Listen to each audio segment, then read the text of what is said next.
Good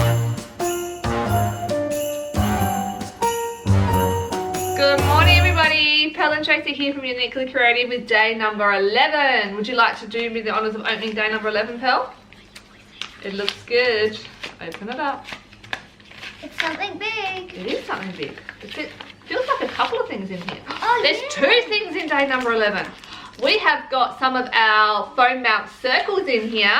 They're always great. And we've got one of our little books. It is. It's a magazine with some ideas on how to make some cards and some scrapbooking layouts with some of the things that you've already received in your kit.